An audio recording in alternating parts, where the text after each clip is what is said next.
You're listening to Four Things to Know, a WCCO daily news podcast. Today is Thursday, July 2nd. I'm Maria Lizignoli. I'm Johnny Connor. Thanks for watching and listening to Four Things to Know. Now, before we dive into today's show, we do want to let you know that we will not be having a podcast tomorrow, Friday, July 3rd, because of the holiday weekend. So we hope you have a wonderful, safe holiday weekend with you and yours. Now let's get to our top story. Minneapolis is announcing a coordinated effort to increase enforcement on what they're calling open-air drug markets. The city and indigenous groups, along with park, county, and transit law enforcement, say they are going to come together to crack down on drug dealers and those who are targeting vulnerable communities. We told you last week about one of those tribal spots on Cedar Avenue. A daycare there asked for action after watching people do drugs in front of children. So today, Minneapolis Mayor Jacob Frey said enough is enough. He said their new strategy will offer help to people struggling with addiction and ticket them if they don't accept an off-ramp. So this is an all-hands-on-deck approach that's going to bring together multiple agencies to maintain a persistent presence and a coordinated response. Law enforcement will proactively cite and arrest individuals engaging in illegal activity. But what we're seeing here is not unsheltered homelessness alone, and that is not the primary driver. It's about addiction and dealers that are preying on vulnerable people who are addicted. The mayor says they're also adding more patrols and installing more cameras to keep an eye on problem areas.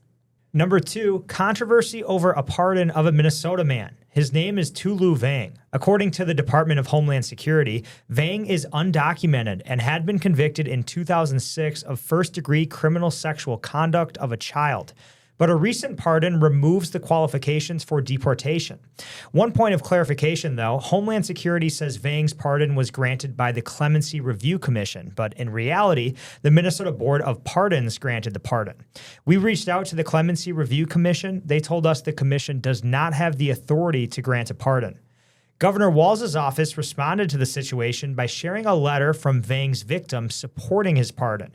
In the letter, the victim says in part, quote, "What happened to me was wrong, but I have had many years to think about this. I have made my peace with it. I forgive him," end quote. The victim went on to say it was 20 years ago and Vang is not the same person that he was back then. The letter ends by saying, quote, "Please grant this pardon. That is my wish." Meanwhile, Minnesota House Speaker and gubernatorial candidate Lisa Demuth responded to the pardon. The statement says Demuth condemns in the strongest manner possible the pardon of a convicted child rapist by Tim Walz and Keith Ellison. Number 3, before you celebrate our nation's birthday, we have some words of warning from those who fought for our freedom. Veterans we spoke with say it's not the big fireworks displays that cause flashbacks or anxiety. It's the neighbor setting them off in their backyard or street. Those sights, sounds, and smells remind them of gunfire or explosions that trigger post-traumatic stress disorder symptoms, something many veterans like U.S. Army veteran Sarah Heyer fight to overcome. I feel like civilians understand what it does to pets and have more empathy for the pets than they do for the veterans, because they may not know a veteran that has said anything to them about it. But they can see how it affects the pets because the pets hide under the bed, they're shaking, they're scared. A lot of veterans feel the same way. We just might not externally show it. Another group that may struggle hearing sounds of fireworks, school shooting victims, like the students and staff of Annunciation Catholic School.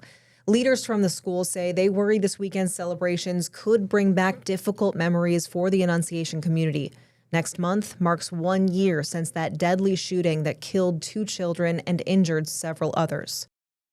Now to your 4th thing to know today. High heat and rounds of rain are fueling dangerous beach bacteria ahead of the holiday weekend, but there is some good news over at Bde Maka Ska in Minneapolis at least. Frankie McClister went out there today and he also spoke with city resident Carrie Roth. Yeah, that good news right here is that the 2 beaches that were closed on Bde Maka Ska, they're now open, and that shows right there exactly how things can change just on a whim. Now, these 2 beaches were closed, as I just said, but there's another one in Minneapolis, unfortunately at Lake Hiawatha, that remains closed, and the beach, the Park and Rec Board told me that it's going to remain closed probably all throughout the whole holiday weekend. Now, a lot of people wonder, this happens every dang year. Why exactly does it happen, though? So I have a source from the Three Rivers Park District. They're dealing with this as every basically park district does.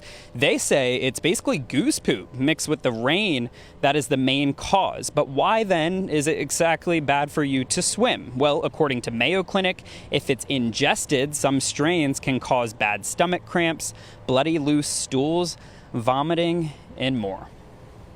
It's a bummer because, you know, it's awesome. We have these city lakes and it's incredible and everybody should enjoy it. It's just, I mean, this is just reality. I think it's, you know, it's what can we really do about it? Yeah, unfortunately, that's the reality a lot of people are telling us right out here on Bde Maka Ska. Now, we'll give some other regions in the Twin Cities some love. There's a lake over in Plymouth, East Medicine Lake, that unfortunately remains closed. Another over in Roseville that is managed by Ramsey County, and that's Lake McCarran's over there. But let's focus on the good news, right? The 2 beaches that were closed on Bde Maka Ska, which there's 3 right smack dab on the big lake behind me, they all remain open just in time for the holiday weekend here. I wouldn't have guessed goose poop. Really? What kind of poop would you have guessed? Well, I just had no idea because, you know, we've seen dead fish. It's been an interesting year for water. So I thought it was, I don't know, a mold or an algae. Poop was not on my bingo card. E. coli. Yeah, nasty stuff. Gross. But, I mean, just like we heard from Frankie, it's ever changing. So it really can clear up even within a day, just like it did over at Bde Maka Ska. So hopefully things do clear up, but you gotta just be safe. Definitely check that website from the Parks Department. Find another beach. Find another beach. Don't get mixed up in all that. And it's a really hot one today, too. So those are the 4 things to know. Let's check in with our next weather meteorologist. Hey guys, ex-weather meteorologist Adam Del Rosso checking in on another hot and humid day, and we do have the chance for more spotty storms, especially through the evening hours. I think there will be some dry time tonight, but we can't get rid of those storm chances entirely. Temperatures, they're going to be going from near 90 this afternoon down to about 70 for our low temperature tonight. Tomorrow, there could be a few storms to start the day, another little bit of a break, but then we keep a storm chance around, especially as we head into our Friday night with high temperatures down a little bit, still above average, into the mid-80s. The humidity is going to be up, and as we look ahead into our 4th of July weekend, we're going to keep the heat and humidity with high temperatures in the low to mid-80s. There could be a storm chance through our Saturday morning, but I think things look to dry up as we head into Saturday night, just in time for the fireworks, and Sunday is looking dry too. And now, here's more to know. Dozens protested outside the Minneapolis federal courthouse, where more than a dozen anti-ICE protesters entered their plea yesterday. Take a listen. And we don't get no justice! They don't get no peace! And we don't get no justice! They don't get no peace! 14 out of the 15 people facing federal charges appeared in court, all of them telling the judge they're not guilty. I'm grateful for our defense team, and I have faith in our attorneys and in my friends. You just heard from one of several people who are part of the group supporters are calling the Minnesota 15. Court documents say the group conspired to violently oppose immigration law enforcement. The 94-page federal indictment accuses the 15 people of using messaging apps to coordinate blockades at the federal Whipple building. Prosecutors declined to say if any ICE agents were hurt, but the U.S. attorney described it as a violent plot. In less than 90 days, the U.S. attorney will need to turn over evidence to the judge. The Minnesota office in charge of reviewing questionable convictions is shutting down because of a lack of funding.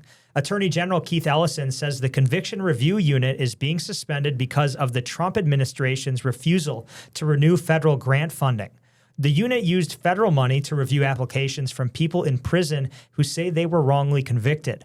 Ellison says they reviewed more than 1,000 requests since 2020. 3 of those requests led to people being released from prison. The Attorney General says his office will resume the work if they get the funding again. Minnesota's second largest city is dealing with a major money problem. St. Paul is facing a $26 million budget deficit. Mayor Kali Her says it's the biggest deficit ever. The first-term mayor says she inherited an historic budget deficit with systemic issues and rising costs adding pressure. She says all cuts are on the table and city services could be impacted.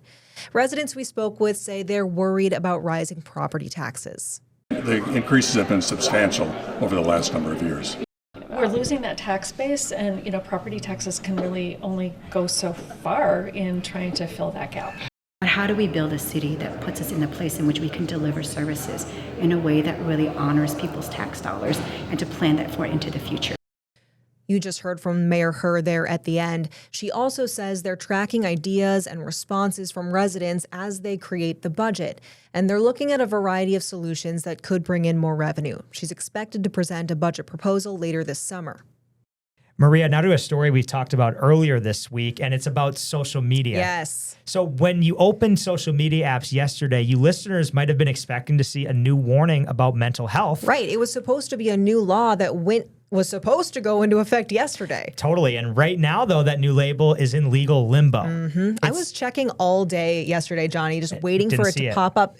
Still didn't see it. And this is why. Yeah. Minnesota's new law requiring social media platforms to show a warning label each time you open their app was supposed to start, but a group representing some big tech companies filed a federal lawsuit. They claim the labels violate the First Amendment. Now, if allowed, the labels would not start showing up on your apps until that lawsuit wraps up. But then again, who knows how long it'll go on for. Right. You never really know for those things. And we don't know how effective a label that pops up might be. But I did hear from a lawmaker who said, even if it just gives you one moment of pause and that helps you, then it's worth it. So we don't know what's going to happen, but that could be popping up if you open your social media apps. Johnny, this is really cool. Okay, so researchers at the University of Minnesota say they've crossed a major scientific milestone. They say they've created what they're calling the world's first fully synthetic cell, capable of completing entire life cycles. All made out of synthetic chemicals. Yes, this is it's a breakthrough cell known as Spud Cell, which, first of all, great name.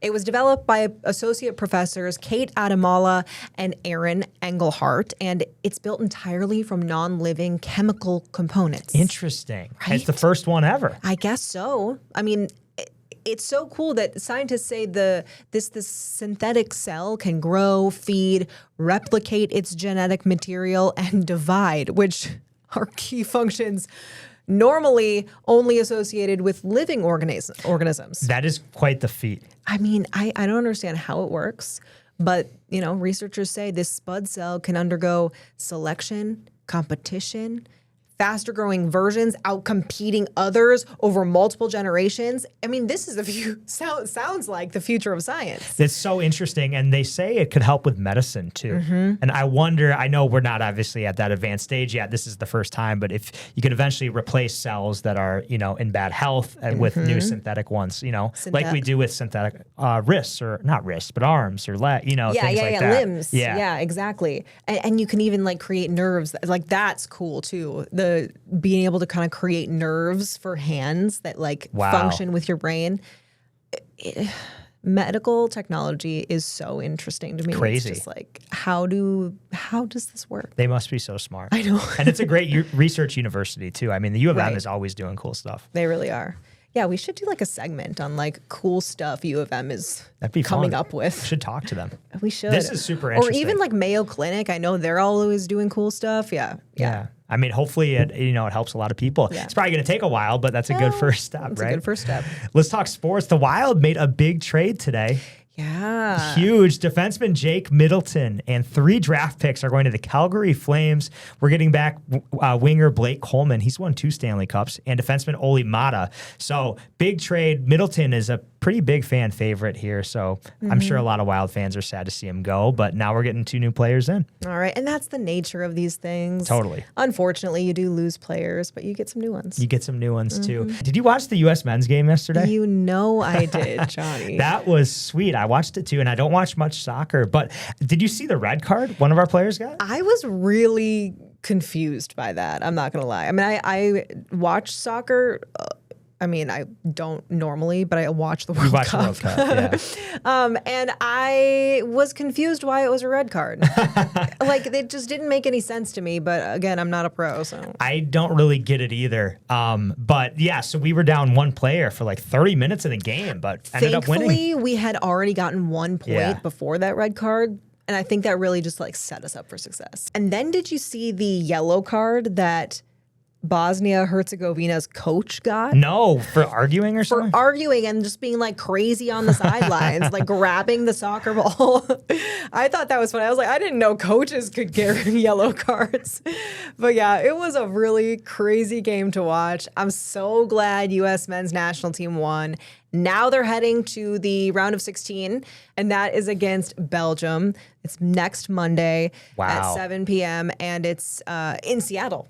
Oh, again in Seattle. Again in nice. Seattle, yeah. That'll be cool. And it's been since 2002, right? Yo, we haven't gotten out of a knockout round, or we haven't won a knockout round in the World Cup since 2002. That's crazy. 24 years. That is crazy. Yeah, hopefully they can keep it going. I know it. A watch party in downtown Minneapolis was full of excitement as they cheered on our players. And this is right outside of the WCCO station. So it was so cool to walk out of work yesterday and see them all setting up for this. Take a listen. USA! USA! USA! What'd you think? Hey, I'm so glad we won. Down a man and we put it up 2-0. That's a solid result. We're ready for Belgium. No. Belgium better bring it because we're looking freaking good. It's time to take a breath with your Daily Bright Spot. A true saint at a St. Paul Saints game. Number 23 Saints player Walker Jenkins, the top prospect of the Minnesota Twins, came to the rescue before the game against the visiting Buffalo Bison on Tuesday night. So Jenkins, his teammates, and some local kids were standing on the outfield singing the national anthem, and this young fan named Lincoln, cute little blonde kid, was standing right next to Jenkins. Lincoln started to stumble around, and then he fainted. But Jenkins caught him mid-faint, scooped him up, sprinted him off the field, and then handed him to the Saints' lead athletic trainer. And the video is crazy. I saw this last night. And yeah, I mean, really, obviously good stuff from Jenkins. And I'm so glad the kid's thinking. okay too. Yes, and thankfully. Honestly, if you are going to faint, not to get dark, but that is a good place to do it. There's so many medical professionals there. Good point. And big, strong baseball players to just run you off the field. Yeah, and I'm sure it's really hot. I guess I don't want to speculate on that, but just glad everyone's okay. And yeah, the video is cool. If you're watching us on YouTube right now, you can see it. But very, very cool story. Glad he's okay. Glad he's okay. Just another reason for Jenkins to keep that nickname of Captain America. That's what people call him. Nice. Very nice. Oh, well, hey, thank you so much for joining us here on 4 Things to Know. Again, we are not going to have a podcast tomorrow because of the holiday, but we hope you all have a super fun and safe holiday weekend. With Johnny Connor, I'm Maria Lizignoli, and we're here with the news you need every weekday afternoon by 3 o'clock. Listen to 4 Things to Know, a WCCO daily news podcast, wherever you get your podcasts. Love podcasts? Love Minnesota? Check out the WCCO podcast studio lineup. Hear the top stories of the day with 4 Things to Know. Discover top female athletes and teams from around the state on women in sports. Dive into stories about faith and belief, from your local leaders to your neighbors next door, with Bigger Than Belief. Stay in the know on the go with the WCCO Podcast Studio. Go to WCCO.com/podcasts.